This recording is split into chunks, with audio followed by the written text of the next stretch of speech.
जी, अस्सलाम वालेकुम। Welcome to novel verse by Wahidan Mustafa. कैसे हैं आप? मिज़ाज कैसे हैं? और क्या चल रहा है आजकल? कौन-कौन सा नॉवल रीड हो रहा है फ़िक्शनल वर्ल्ड में? बगैर टाइम ज़ाया किए चलते हैं हम अगली वीडियो की जानिब। लास्ट वीडियोज़ में वो गिफ्ट के लिए पैसे इकट्ठे कर रहे थे, तक़सीम कर रहे थे चारों हिस्सों में। लास्ट लाइन ये थी कि ओके, हया ने गहरी साँस ली और पर्स खोला। उनको पैसे उन्होंने ज़बरदस्ती थमाए। मोमिन को तो कोई इतराज़ न था, मगर मुतसिम इनसे रकम लेने पे मुतज़्ज़ब था। मगर ये एक अनकही बात थी कि बगैर स्कॉलरशिप के इस्तांबुल जैसे महँगे शहर में वो सब इतना ही अफ़ोर्ड कर सकते थे।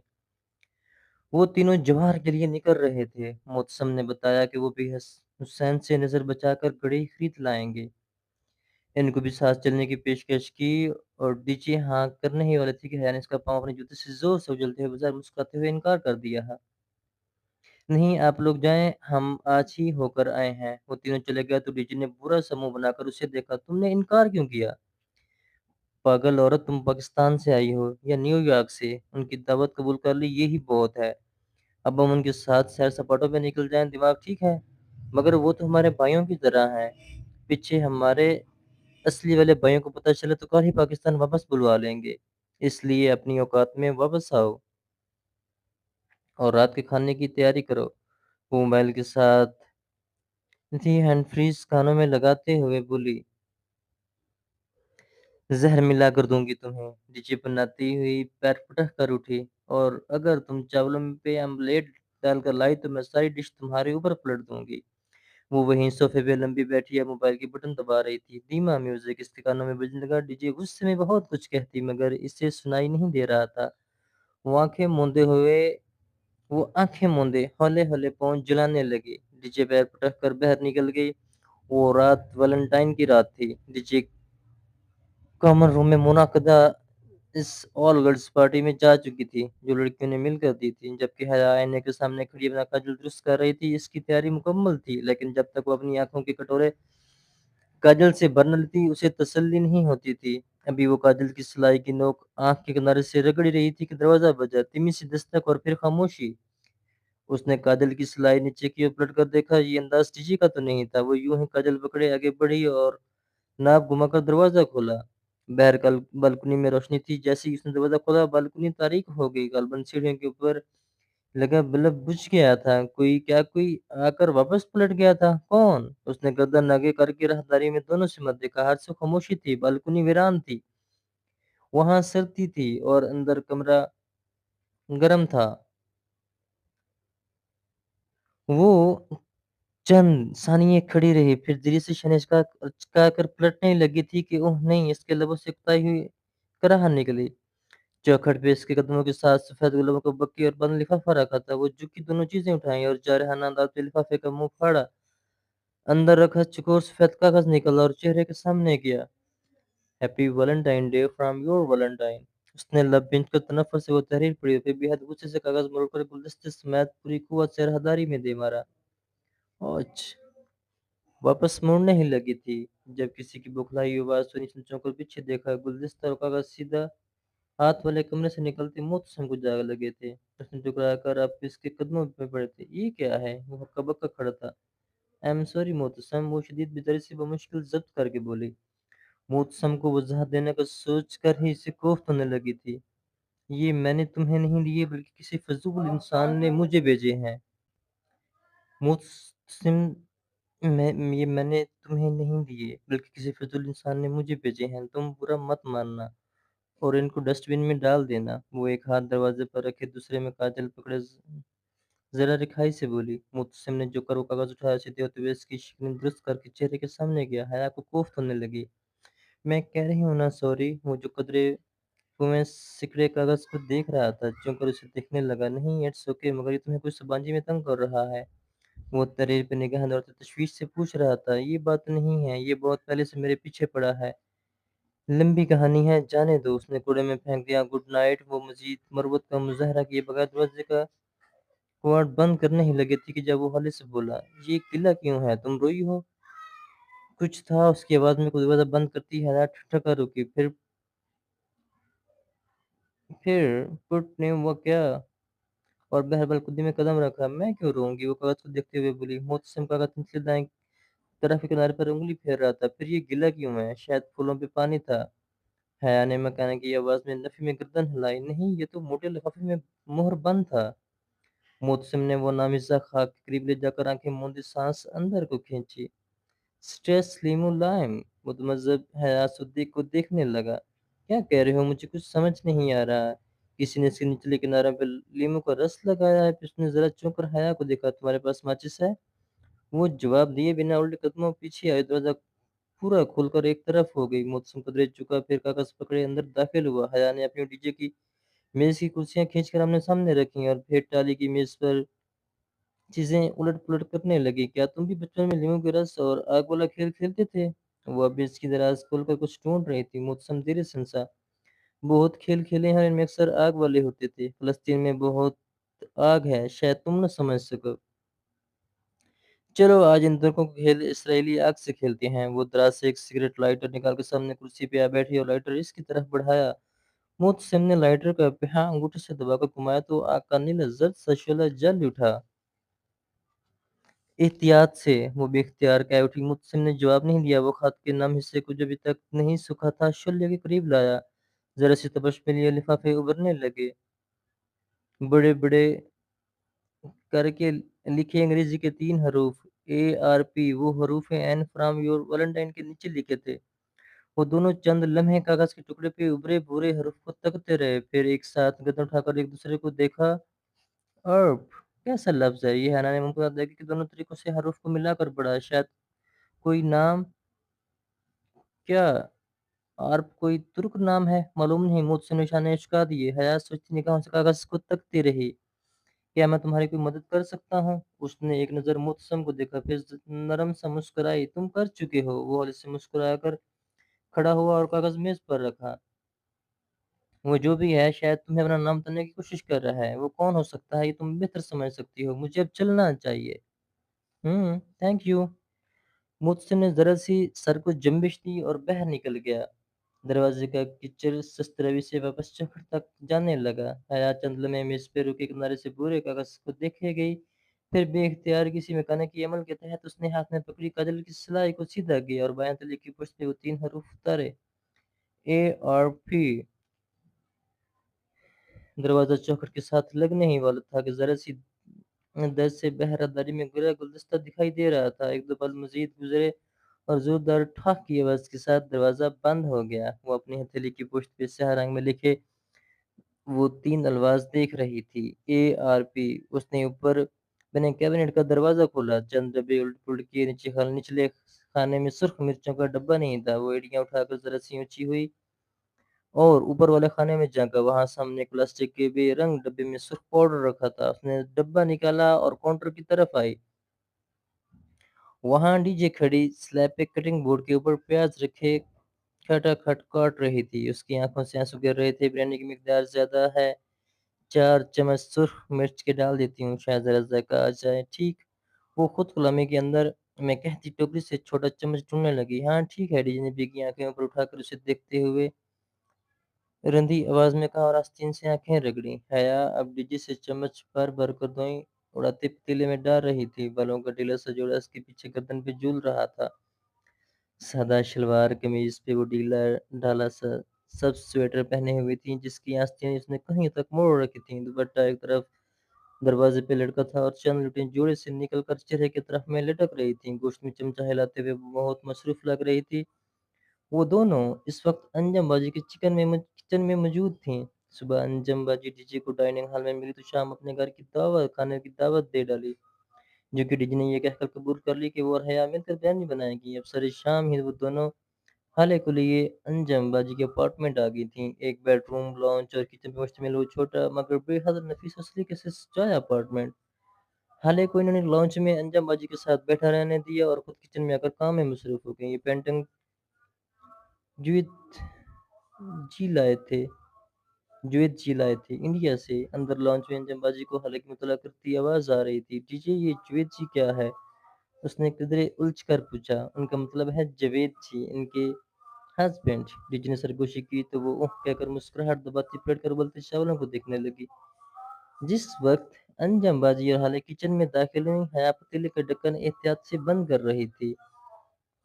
आहट पे पलटी और मुस्कुराई, "बस दम दे रही हूँ। बहुत खराब हो तुम दोनों, मुझे उठने ही नहीं दिया। बस अब आपको खाने के वक़्त ही उठाना था ना।" वो जावेद भाई आ गए। वो हाथ धोकर तौलिए से साफ करती डीजे के पास आई। डीजे का सलाद अभी तक मुकम्मल नहीं हुआ था। अब कहीं जाकर वो टमाटरों पे पहुंची। "बस आने वाले हैं, लाओ ये सलाद तो मुझे बनाने दो।" "नहीं, मैं कर लूंगी, थोड़ा सा रह गया है।" डीजे ने बड़ी बेफिक्री से कहा तो उसने जताती नजरों से घूरा। आपने तो इसमें आपने तो इस थोड़े में भी सुबह कर देनी है। लाओ मुझे दो और प्लेटें लगाओ। उसने टमाटर और चूई डीजे के हाथ से ले ली। हाले अज खुद निहायत फिरती से सारा फैलाव समेटने में लगी थी। वो मैले बर्तन अब सिंक में जमा कर रही थी। वो कभी-कभी काम करने और दोनों पाकिस्तानी लड़कियों की निस्बत बहुत तेज़ी से हाथ चला रही थी। डीजी कैबिनेट से प्लेटें निकालने लगी और अंजुम बाजी रायता बनाने लगी। खाया ने टमाटर कटे बोर्ड पे बाएं हाथ से पकड़ रखा था और छुरी रखकर दबाई। 2 सुर्ख टुकड़े अलग हो गए और ज़रा सा सुर्ख रस इसकी बाएं हथेली की पुष्ट पे बह गया, जहाँ कागज से लिखे 3 मीठे-मीठे से हरूफ थे, एआरपी। वो 2-3 रोज़ से इसी एआरपी के मुतालिक सोची जा रही थी। अब भी कुछ सोचकर उसने गर्दन उठाई। अंजुम बाजी विदेही को कांटे से फेंटने लगी।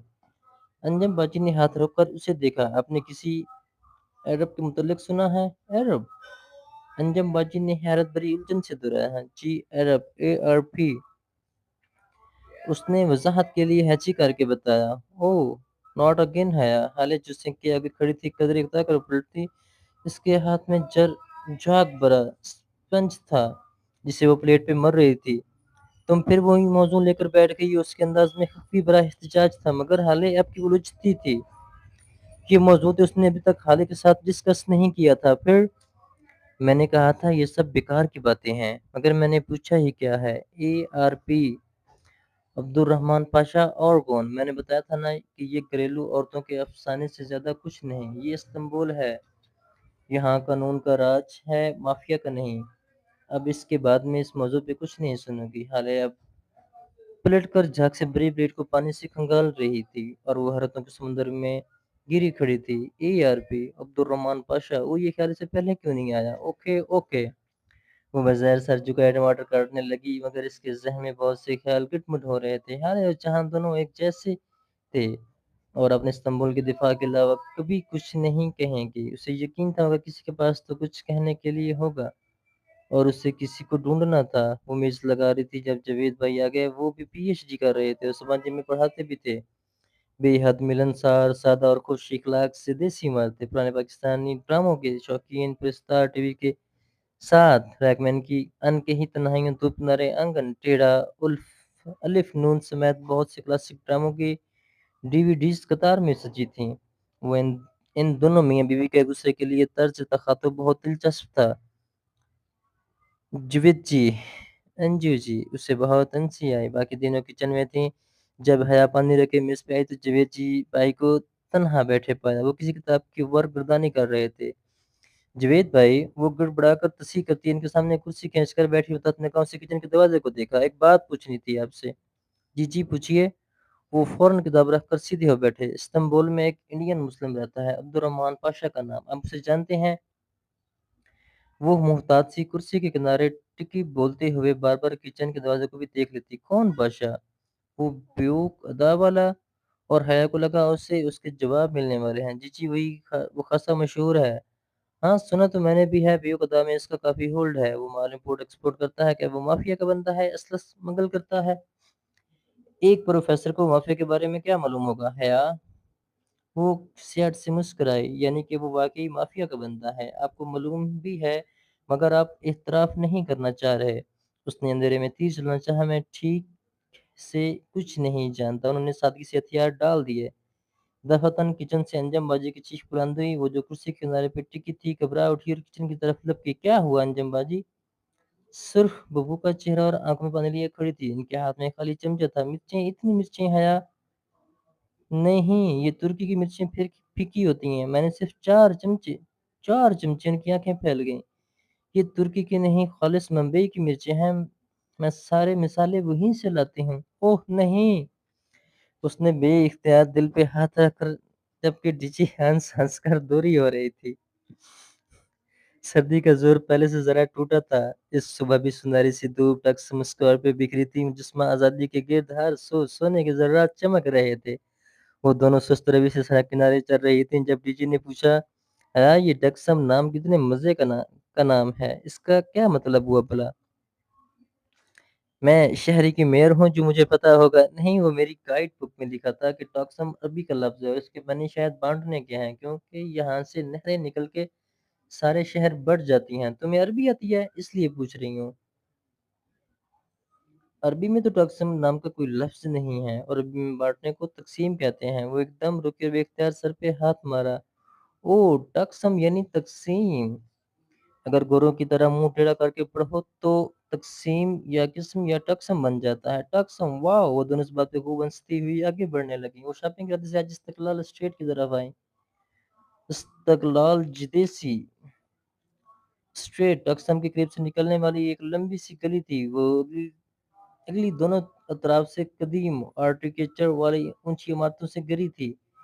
گلی بے حد لمبی، وہاں انسانوں کا ایک رش ہمیشہ چلتا دکھائی دے رہا ہوتا تھا۔ بہت سے سامنے جا رہے ہوتے تھے اور بہت سے اب کی طرف آ رہے ہوتے تھے۔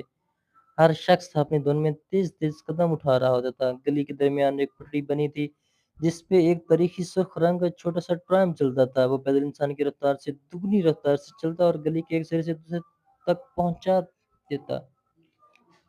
اس گلی کو ختم کرنے کے لیے بھی گھنٹہ تو چاہیے تھا۔ وہاں دونوں طرف میں دکانوں کے چمکتے شیشے اور اوپر کمکے لگے تھے۔ بازار، نائٹ کلبز، ریسٹورنٹس، کافی شاپس، ڈیزائنر ویئرز، ہر برانڈ کی دکانیں وہاں موجود تھیں۔ چند روز پہلے وہ ادھر آئیں تو صرف ونڈو شاپنگ میں ہی 2.5 گھنٹے گزر گئے، اور تب بھی وہ استقلال جدیسی کے درمیان پہنچی تھیں۔ تھک کر واپس ہو لیں۔ حیات، تم نے دیکھا استقلال اسٹریٹ جیسے ماڈرن علاقے میں بھی ہر تھوڑی دور بعد پور ہال ضرور ہے۔ بڑے نیک ہیں بھائی ترک۔ وہ قدرے طنزی آنسی اور پھر متلاشی نگاہوں سے ادھر ادھر دیکھنے لگی۔ استقلال اسٹریٹ آنے کا اصل مقصد جہان سے ملنا تھا، اور وہ صرف اس لیے یہاں تھا کہ برگر کنگ جائے، اور میں یہاں سے گزر رہی تھی تو سوچا کہہ کر اس سے ملاقات کا بہانہ ڈھونڈ لے۔ وہ دونوں ساتھ ساتھ تیز رفتاری سے چل رہی تھیں۔ وہاں ہوا تیز تھی اور حیا کے کھلے بال اڑ اڑ کر اس کے چہرے پہ آ رہے تھے۔ وہ بار بار کوٹ کی جیب سے ہاتھ نکالتی اور انہیں کانوں کے پیچھے پڑستی۔ تبھی اس نے برگر کنگ کا بورڈ دیکھا تو ڈیجی کو بتایا بنا ریسٹورنٹ کے دروازے تک آئی، اور اس سے پہلے کہ وہ دروازے پہ ہاتھ رکھی، دروازہ اندر سے کھلا اور کوئی باہر نکلا۔ وہ بھی اختیار ایک طرف ہوئی۔ وہ جہاں تھا اسے پہچان گئی، مگر وہ اکیلا نہیں تھا۔ وہ اس کے سامنے سے آتا ساتھ سے نکل کر گزر گیا تو پلٹ کر دیکھنے لگی۔ ڈی جے نے اسے رکتے نہیں دیکھا تھا۔ وہ اپنی دھن میں دکانوں کو دیکھتی چلی گئی اور لوگوں کے ریلے میں آ گئی۔ حیا یوں ہی اپنے گھٹنوں تک آتے سیاہ کوٹ کی جیبوں میں ہاتھ ڈالے اسے دیکھ رہی تھی۔ اب وہ ہوا کے رخ پہ کھڑی تھی، اس کے بال پیچھے کی طرف اڑنے لگے تھے۔ جہان اس سے دور جا رہا تھا۔ اس کے ساتھ ایک دراز قد لڑکی بھی تھی، کوٹ اسکرٹ میں ملبوس، اپنے سرخ بالوں کو اونچے جوڑے میں باندھے۔ وہ لڑکی ناگواری سے ہاتھ ہلا ہلا کر کچھ کہہ رہی تھی۔ جہان نے اسے نہیں دیکھا۔ اسے یقین تھا کہ وہ دوڑ کر ان کے پیچھے گئی۔ وہ دونوں بہت تیز چل رہے تھے۔ ان کی رفتار سے ملنے کی سعی میں وہ ایشیائی لڑکی ہانپنے لگی تھی۔ بمشکل وہ ان کے عین عقب میں پہنچی۔ لڑکی بند آواز میں نفی میں سر ہلاتی کچھ کہہ رہی تھی۔ جہاں بھی خاصا جنجلایا ہوا جواباً بحث کر رہا تھا۔ وہ ترک بول رہے تھے یا کوئی دوسری زبان، وہ فیصلہ نہ کر پائی۔ شاید ترک نہیں تھی۔ وہ بہت لمبے لمبے فقرے بول رہے تھے، اور جتنی ترک حیا نے اب تک سنی تھی وہ ایسی نہیں تھی۔ ترک میں فقرے چھوٹے ہوتے تھے، بس فعل استعمال کیا اور اس کے آگے پیچھے سب کے لہکے لگا لگا کر ایک بڑا لفظ بول دیا جو معنی میں کئی فقروں سے برابر ہوتا تھا۔ جہان، جہان! وہ شور اور رش میں مشکل اتنی آواز سے اسے پکار پائی کہ وہ سن سکے۔ اس کی پکار پہ وہ رکا، لڑکی بھی ساتھ ہی رکی۔ وہ دونوں ایک ساتھ پلٹے۔ جہان! اس کے ہونٹ جہاں کو دیکھ کر ایک معصوم مسکراہٹ میں ڈلنے لگے تھے۔ کیا مسئلہ ہے؟ اس نے سنجیدہ کھڑکھڑے اکھڑے انداز میں ابرو اٹھائے۔ اس کے چہرے پہ اتنی سختی اور ناگواری تھی کہ حیا کی مسکراہٹ میں کھلتے لب بند ہو گئے۔ اس کا رنگ پھیکا پڑ گیا۔ میں حیا، وہ بے یقینی سے بنا پلک جھپکے اسے دیکھ رہی تھی۔ اسے شک گزرا کہ جہان نے اسے نہیں پہچانا۔ ہاں تو پھر؟ وہ بے سکڑے بولا۔ وہ لڑکی کوٹ کی جیبوں میں ہاتھ ڈالے کھڑی ناپسندگی سے حیا کو دیکھ رہی تھی۔ پھر حیا نے بے یقینی سے زیر لب دہرایا۔ وہ ششدر سے جہاں کو دیکھ رہی۔ کوئی کام ہے؟ وہ ابو مشکل ضبط کر کے بولا۔ حیا نے دل سے نفی میں سر ہلایا، اس نے بولنے کی سکت نہیں رہی۔ تم میری شکل کیا دیکھ رہی ہو؟ جاؤ۔ وہ شاہ نے جھٹک کر پلٹا، لڑکی بھی ایک چٹتی نگاہ اس پر ڈال کر مڑ گئی۔ استقلال اسٹریٹ پہ لوگوں کا ریلا آگے بڑھتا گیا، جہاں سکندر اور اس لڑکی کے پیچھے بہت سے لوگ اس سمت جا رہے تھے۔ کتنی ہی دیر وہ ساکت کھڑی بہت سے سروں کی پشت کے درمیان ان دونوں کو دور جاتے دیکھتی رہی۔ اس کی پلکیں چپکنا بھول گئی تھیں۔ ان دونوں کے سراپے ہجوم میں گم ہو رہے تھے، وہ دو نقطے بنتے جا رہے تھے، مدھم، دور، بہت دور۔ حیا، حیا، ڈی جے کہیں دور اتل پتل سی سانسوں کے درمیان چلا رہی تھی، مگر وہ نہیں سن رہی تھی۔ وہ اسی طرح بھیڑ کے درمیان پتھر ہوئی کھڑی اسی سمت دیکھ رہی تھی۔ وہ بہت دور جا چکے تھے۔ ساکت پتلیوں میں اب درد ہونے لگا تھا۔ بالآخر بوجھ سے اس کی پلکیں گریں اور جھک کر اٹھی تو منصر بھیگ چکا تھا۔ اس نے پھر سے پلکیں چپکائیں تو بھیگی آنکھوں سے قطرے رخساروں پہ گرنے لگے۔ سامنے کا منظر قدرے واضح ہوا، مگر لمحے بھر کی تاخیر سے اس کا تعاقب ہار گیا تھا۔ وہ دونوں بھیڑ میں گم ہو گئے تھے۔ وہ اپنا منظر کھو چکی تھی۔ آنسو ٹپ ٹپ اس کی تھوڑی سی گردن پہ لڑکتے گئے۔ حیا، کدھر رہ گئی تھی تم؟ جی نے ڈال سے آ کر اس کا شانہ جھچوڑا۔ اس کا سانس پھول چکا تھا، وہ ہانپ رہی تھی۔ میں کہیں بہت پیچھے رہ گئی ہوں ڈی جی، وہ اس سمت دیکھے ہوئے بڑبڑائی۔ اس نے ایک ہاتھ سے اوون کا ڈھکن کھولا، دوسرے ہاتھ سے گرم ٹرے باہر نکالے۔ ٹرے پہ پوری سختہ گرم گرم جنجر بریڈ تیار پڑی تھی۔ ادرک کی ہلکی سی خوشبو سارے کچن میں پھیل رہی تھی۔ وہ دوسرے ہاتھ سے جنجر بریڈ کو چیک کرتی سیدھی ہوئی اور ٹرے لا کر کاؤنٹر پر رکھی۔ وہ سفید چلی سی آدھے بازوؤں والی ٹی شرٹ اور کھلی سیاہ ٹراؤزر میں ملبوس تھی۔ بالوں کا ڈھیلا سا جوڑا گردن پہ پڑا تھا اور الجھی الجھی سے لٹیں گالوں کو چھو رہی تھیں۔ ٹی شرٹ کے اوپر پہنے پیرن پہ جگہ جگہ چاکلیٹ اور کریم کے دھبے لگے تھے۔ متسم کاؤنٹر کے ایک طرف کھڑا پیالے میں انڈے کی سفیدی پھینٹ رہا تھا۔ ڈی جی دوسری طرف کھڑی سجاوٹ کے لیے لیگی بینڈیز جلی اور رنگ برنگے بینز کے پیکٹ کھول کھول کر پلیٹ میں انڈیل رہی تھی۔ ہر رنگ کے بینز کینڈیز اور سخت جلیز بینز کا ڈھیر لگ چکا تھا۔ آج حسین کی سالگرہ تھی۔ روایتی طریقے سے کیک بنانے کی بجائے حیا اس کے لیے جنجر بریڈ ہاؤس تیار کر رہی تھی۔ 1 فٹ اونچا جنجر بریڈ سے بنا کر جو چاکلیٹ، کریم اور رنگ برنگی جیلی سے سجانا تھا، وہ پچھلے 4 گھنٹے سے لگی ہوئی تھی اور اب بالآخر اس کی جنجر بریڈ کے 6 ٹکڑے بیک ہو چکے تھے۔ 4 دیواریوں کے لیے اور 2 مخوطی چھت کے لیے۔ اور اب اس کو جوڑتے ہیں، اس نے کہا تو معتصم جو آئسنگ بنا چکا تھا پیالہ رکھ کر اس کی طرف آیا۔ ڈی جے اب ایک دیوار اٹھا کر اس میں مستطیل کا دروازہ کاٹ رہی تھی۔ حیا اور معتصم نے احتیاط سے 2 دیواریں متصل کھڑی کیں اور ان کے جوائنٹ پہ بطور گم مخصوص سیرپ لپ دیا۔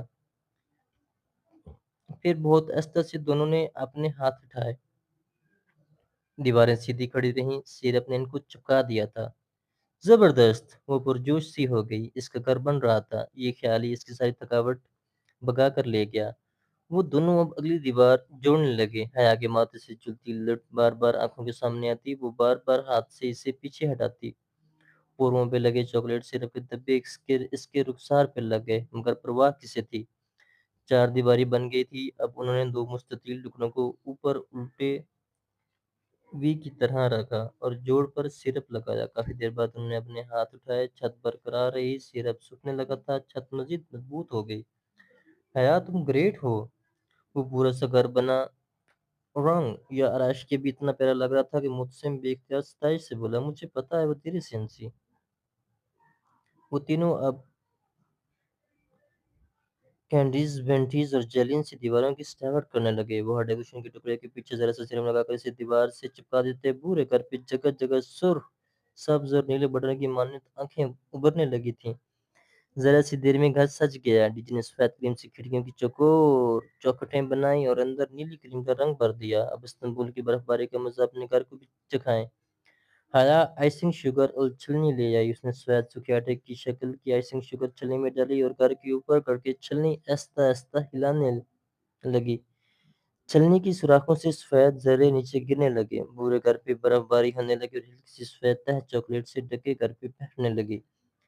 چھلنی کی سوراخوں سے سفید ذرے نیچے گرنے لگے۔ پورے گھر پہ برف باری ہونے لگی اور ایک ہلکی سی سفید تہ چاکلیٹ سے ڈھکے گھر پہ بیٹھنے لگی۔ حیا کا جنجر بریڈ ہاؤس تیار تھا۔ اس نے احتیاط سے ٹرے اٹھائی، گھر برقرار رہا۔ وہ اس کی 4.5 گھنٹوں کی محنت کا ثمر تھا۔ کسی سالگرہ کی تقریب سے پہلے حیا سلیمان نقص سے تیار نہ ہو، حیرت انگیز بات تھی، مگر آج جس کی تیاری وہ گھر ہی تھا۔ اسے اپنے رف لیے اپیرن اور چہرے پہ لگے دبوں کی پرواہ نہیں تھی۔ اس کی ساری توجہ ٹرے میں رکھے جنجر بریڈ ہاؤس پہ تھی۔ وہ ڈی جے اور متسم کے پیچھے چلتی کامن روم میں داخل ہوئی۔ وہاں فاصلے فاصلے پہ گول میزوں کے گرد کرسیوں کے پھول بنے تھے۔ درمیانی میز پہ گفٹس اور حسین کا لگا ہوا کیک رکھا تھا۔ 12 ممالک کے ایکسچینج اسٹوڈنٹس آ چکے تھے۔ وہ کوئی سرپرائز پارٹی نہ تھی، سو حسین بڑی میز کے پیچھے کھڑا ہنستا ہوا ٹولی کا گفٹ لینے کی کوشش کر رہا تھا، جسے ٹولی بار بار پیچھے کر رہی تھی۔ سرپرائز! حیا نے پکارا تو سب نے ادھر دیکھا۔ محسن اور ڈی جے کے پیچھے وہ چوکھٹ پہ کھڑی تھی، دونوں ہاتھوں میں اٹھائے ٹرے میں وہ فیری ٹیل ہاؤس رکھا تھا، اور حیا کو پتا تھا وہ ہنسل اور گریٹل کے جنجر بریڈ ہاؤس سے خوبصورت تیار تھا۔ واو! بے اختیار بہن سے لبوں سے ستائش نکلی۔ حیا، تم نے میرے لیے اتنا کیا؟ حسین بے حد متاثر ہوا۔ اس نے مسکراتے ہوئے شانے چکھائے۔ وہ دروازے میں کھڑی تھی، دروازہ آدھا کھلا تھا اور سرتی اندر آ رہی تھی۔ او حیا، اسے میز پہ لے آؤ۔ محسن بڑی میز پہ گفٹس اور کیک دوسری ڈشز کے درمیان چیزیں ہٹا کر جگہ بنانے لگا۔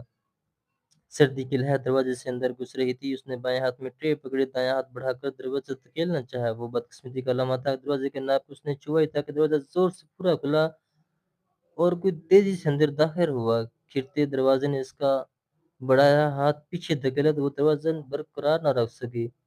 بے اختیار ایک قدم پیچھے ہٹی اور تبھی اس کے بائیں ہاتھ میں پکڑی ٹرے ٹیڑھی ہو گئی۔ او نو! بہت سی دلدوز چیخیں بلند ہوئیں، اور ان میں سب سے دلخراش آواز اس کی اپنی چیخ تھی۔ الٹی ہوئی ٹرے اس کے ہاتھ میں رہ گئی۔ ہلکی سی چھٹکی آواز کے ساتھ جنجر بریڈ ہاؤس زمین پہ جا گرا۔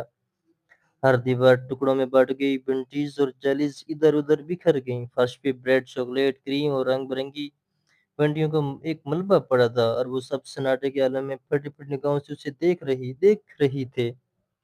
کتنے ہی پل وہ شاک کے عالم سے ملبوس کو دیکھے گئے، پھر اس کے پار نظر آتے جوگرز کو دیکھا جو اپنی ششدر نگاہیں اوپر اٹھائیں۔ وہ جہاں سکندر تھا، اور اتنی ہی بے یقینی و شاخصی سے ملبے کو دیکھ رہا تھا۔ حیا کے دیکھنے پہ بے اختیار اس نے نفی میں سر ہلایا۔